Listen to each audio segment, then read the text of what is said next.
talking about why don't movies look like movies anymore. This is something that's also been on my mind quite a bit.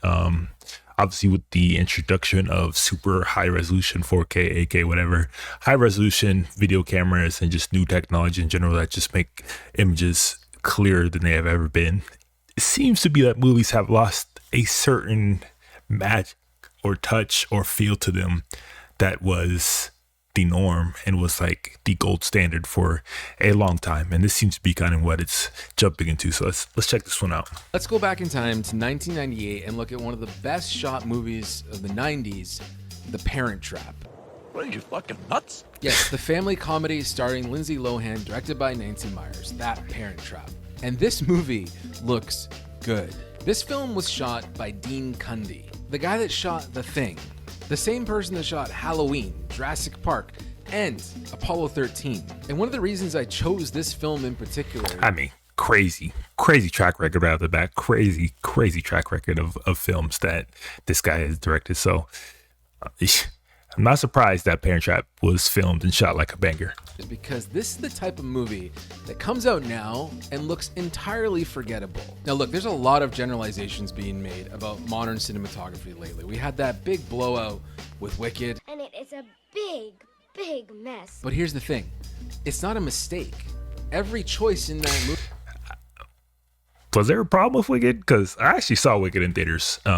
Wasn't my choice, by choice, but I actually generally enjoyed it and thought that it was extremely well done and shot for the material that was given to it. And I think overall it was one of the best kind of big blockbuster films of last year. And I think it kind of delivered on a lot of fronts. So was there an issue with Wicked? I don't really recall people really like shitting on it or bashing or having like major issues, but maybe there was. Movie was a deliberate decision by very talented people that made that movie. It's also ridiculous to say that all modern cinematography looks bad. We've had Dune 2, The Substance, Smile 2, Nosferatu, and The Brutalist, which I think is one of the best looking films of the decade. But it's clear that this was the movie that the audiences really... One thing that you know about a lot of those films that he did mention though, a lot of those were auteur type films that, you know, are for film geeks, film nerds, people that like directors and filmmakers that love and are obsessed with film and want to capture the purity and essence of it. A lot of the films he's talking about that are no longer hitting that like cinematography type highs as some of those other films are studio films that are meant for easy, quick cash grabs. Went out and said, why don't movies look like movies anymore? Why do they look like sludge? Why do they look dull? Why do they look flat? This looks bad. Really disgusting. Just look how rich and inky these shadows are. How bold all the colors are. Some of these exterior shots look like oil paintings. I can already feel you typing this comment and thinking it inside your brain, so hold on. I get it. Yes, Dean Cundey is a master cinematographer that's worked with John Carpenter and Steven Spielberg and a plethora of other amazing directors. And yes, he also shot on 35mm film, but I do not think digital cameras are the reason why things look so boring now. But there is an element to digital cameras that I think is contributing to this gray, sludgy aesthetic. And it's three little words: high dynamic range. Take a seat. When digital cameras were first starting to get used for bigger cinema productions, they were lower dynamic range, which means the highlights clipped a lot easier and the shadows were usually noisy and you couldn't see anything. This led to people calling digital the video look. Nobody liked the video look. I would have to disagree. I actually did like the video look. Like he picked out 28 I think it was days. 28 days later as an example of kind of that tried and true 90s, early 2000s video look per se that, you know, you'll see them, especially in like a lot of VHSs back in the days from that time period. Like that's a kind of visuals that I grew up with. Maybe I am a bit biased, but I loved that kind of grungy, noisy feel and look of, you know, you're watching a movie and it kind of pulls you into this other world. Like I don't love the super high resolution, super high def look for a lot of things outside of sports, but when they had that feel, like the video look, and he's even pointing out Collateral, I think Collateral was like a perfect example of like, it just works. It might not be the cleanest, it might not be the best shot, but visually it just worked. Look it up. And so the industry responded, and it's been responding every year since those first digital cinema cameras. They're getting better and better. They can see more. The dynamic range keeps getting higher and higher. And that makes it easier than ever to film things because you can essentially see everything now with these cameras. But just because you can see everything doesn't mean you should. You're Gray. I am. When we watch these That's a fair point. old movies, even though they're shot on film, which has great dynamic. God, Last Boy Scout, absolutely slept on, underrated gem from Bruce Willis. Like, I don't know why it didn't really get enough traction or talked about enough when it kind of first came out, but I do hear people kind of mentioning it now a little bit more in terms of like 90s kind of action movies that were slept on, that were like ultimately pretty fucking enjoyable. Also had Damon Wayans as a partner of his. So like, this is a mythical, legendary pool in my book because I do think The Last Boy Scout stands up way better than it was initially received. Range.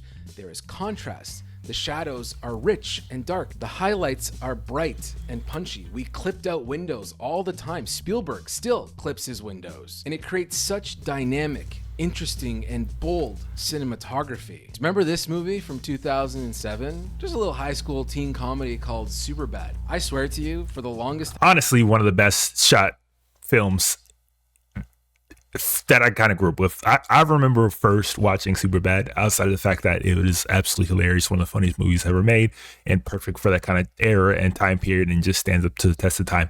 But I remember being absolutely blown away by the colors, by the visual identity, by the just general cinematography of this film, and did not think it got enough respect for how beautifully shot it actually was. time. Up until like this year, I was entirely convinced this movie was shot on film.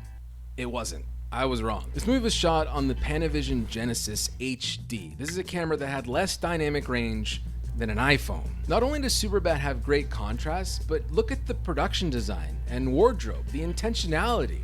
The fact that this car is red was a choice. Beautiful, beautiful, beautiful fucking movie that did not get enough love just on the filmmaking aspect of it. Yes, absolutely hilarious, timeless, coming of age, high school comedy. Visually, colors, just the sets of everything was just perfection. The fact that these interiors have rich 70s mahogany and wood and brown carpet, these are all intentional choices, and it's why the image looks so great. It's not because it was shot on a digital camera. It's not because it was shot on film. It's because choices were made, smart choices. You know, when a 6-episode series of TV has like 2,000 or 3,000 VFX shots, it's very difficult to say, hey, you know what? I want like a hard slash of light to come through the window and pool on a character, and I want some nice light here on the eyes, because you might get into post and that room won't even be the same room anymore. They're gonna say, you know what, that window, we don't even want that window anymore. The light doesn't make any sense. We gotta reshoot this whole thing. So what do? We shoot it bland. We shoot it boring. We light it flat. We don't commit. There's a lack of intention in the way we are creating so many things these days. Now you turn up in the set and everything, the cameras see everywhere. There's too much latitude. There's green screens everywhere, which, I can teach any idiot to light a green screen in 20 minutes. I don't know why so many filmmakers like this raw, nearly log-looking image. I can make this look like Deadpool and Wolverine, but why would I do that? I want contrast. I want this to be dark. I don't want to see everything here. This is what makes the image feel cinematic. It's this contrast between the bright parts. Kind of like that tried and true kind of dilemma. As obviously technology and cost of things goes down and access to the same tools and same kind of tricks that have been used back in the day that become widespread, wide known, accessible to pretty much anybody and everybody, the cost of technology goes down, the quality of technology goes up, is just the window and the plethora of tools and access and ability of things to do is almost limitless. Like, there's nothing that you can't really shoot and capture to the highest degree. But it also becomes a question, like, should you? Just because you can and you have all these access to all these tools and all these abilities that seemed far off, distant, inaccessible back in the day, doesn't necessarily mean you should necessarily be jumping straight to that and employing each and every tool and trick. There is something to be said about stylization, an artistic identity, and really understanding what looks truly good and what is going to truly bring the visual identity of what you are trying to be and have. And that's why you see like these auteur type films come out now and just blow everything else away, because they have the same amount of tools, the same accessibility and option to use all the same things that all these other kind of mainstream big studio projects are using, but they intentionally choose to limit themselves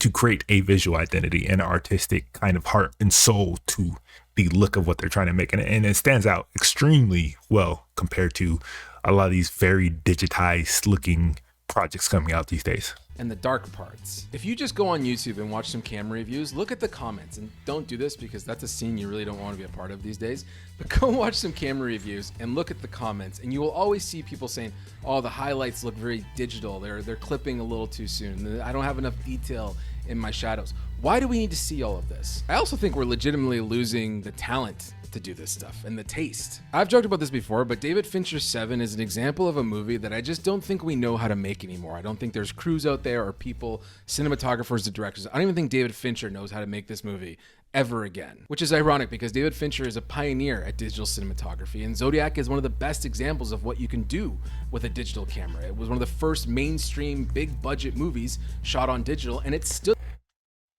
it kind of reiterates my point that I'm trying to say. Like, yes, I don't think it's necessarily a lack of talent. I think they're still extremely talented people. I just don't think they get pushed or have these limitations in place that they have to learn to overcome or compensate for, like you did in the past. Everything is just so open that, like, why would you even think of anything else? Why would you have to get creative when everything is possible like that and everything is just already there and pretty much works right out of the box? Yeah, it might not look as artistic or as good as some of those past films, but it gets the job done. And that's kind of the point. Like back in the day, like you had a lot of limitations. There were a lot of things that people had to compensate for and find new creative ways to get their vision in their head onto film or digital, whatever, on the screen, which invented new techniques, which invented looks, which really created this very unique kind of take and appearance. And just like I said, like I've mentioned, like artistic identity. But again, when everything is just so readily available and just there, I don't think people are necessarily getting pushed or having to think too far outside the box to really decide what should and shouldn't be done or what is truly possible when you kind of put limitations in place. Stood the test of time. It still looks better than 80 to 90% of the stuff coming out today. But even David Fincher is not immune to the criticism of things looking clinical and sterile. And even the 7 remaster, we're seeing more detail. They're bringing up the shadows. You're seeing more in the image than we originally did. We're losing. Absolutely, which is why I almost 100% of the time prefer the original over a remastered film, especially a classic type film that had a very specific look and identity to it, because it just feels way too overblown, way too bright. I like not seeing certain details. It just created a much more interesting visual kind of take. A little bit of that contrast. I want you to go back to like 2014 and just throw on any digital movie, because I can almost guarantee they all look good. Go watch James Mangold's The Wolverine or Drive. These are shot on Arri's first digital cinema camera, and come on, look at this. And the technology has only gotten better and easier and more accessible, but for some reason, with all of these advancements, we've never been less creative. It's fine. I'll be fine. Like literally, I had made that point. I had no idea this was coming, and he pretty much just kind of, yeah, you nailed it right on the head. You've never been less creative because you have all these tools, all these techniques, all this accessibility right there at your fingertips in your phone for the most part. Honestly, like phones can do pretty much almost anything most major cameras can do. So like, you don't need to tap into settings. You don't need to really learn what you're shooting on. You don't really need to learn and dig into all the details because things just work. They just work pretty much out of the box. Yes, they don't look as good as they did, but they do work. And that is kind of the point I was making. It's like, it's not that there's a lack of talent and there's a lack of learning. There's a lack of challenge. There's a lack of obstacles for people to overcome. some of the best shit that's ever come out on film or on big screens is because there was a lack of access to certain things that people had to get extremely creative and really dig into the minute details of what they're working with to push it to these new limits and new lengths. But when everything is just so right there in your face and ready to be used, you're getting less and less of that kind of inspirational, creative, innovative kind of looks and feels in film. When, you know, you think if you open up the Pandora's box and that let everybody have these same technologies and same techniques and same accessibility, everything, that you'd get better stuff. But that rarely, almost ever, is the case. In fact, having too much is actually a bad thing when it comes to creativity.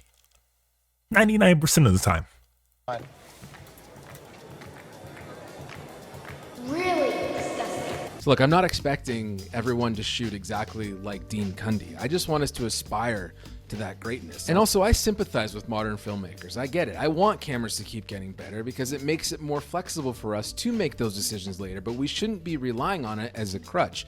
We need to make intentional decisions as we're filming things. And we shouldn't use low budgets or streaming platforms as an excuse to be dull and boring. And nor should we use realism as an excuse, because that's a defense for this flat look, because we want it to be real. Real life is full of color and contrast. It's beautiful. I know that filmmaking is a complicated, messy endeavor with 1,000, a million moving parts. It's a volatile combination of taste, talent, money, sacrifice, and a whole lot of luck. But ultimately, it's a medium for audiences, and the audience has the final say.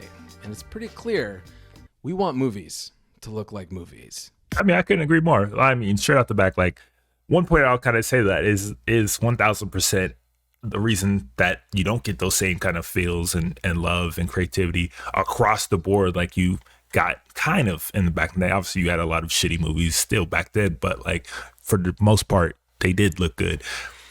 Is because money.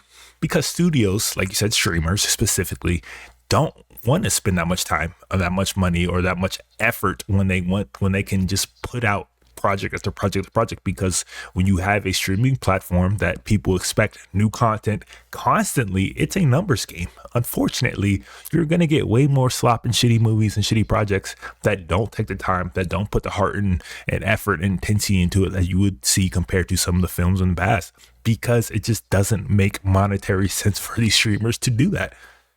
They would rather pump out 100 shitty digital straight to stream films than spend, 500 million on a Ryan Coogler produced project, which, also kind of brings the next point that I want to talk about in this next film, who is in himself turning himself into one of those auteur filmmakers who understands visual artistic identity and pushes things to the absolute limits.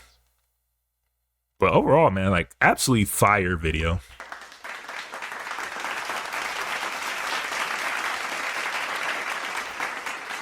From one YouTuber, Patrick Tomasso. This is actually the first video of his that I've seen, but I'm about to check out more because that was a dope little video essay, and he had a lot of really good points in there and like very good editing and overall. So go check out his channel if you have not already. From his video, Why Don't Movies Look Like Movies Anymore?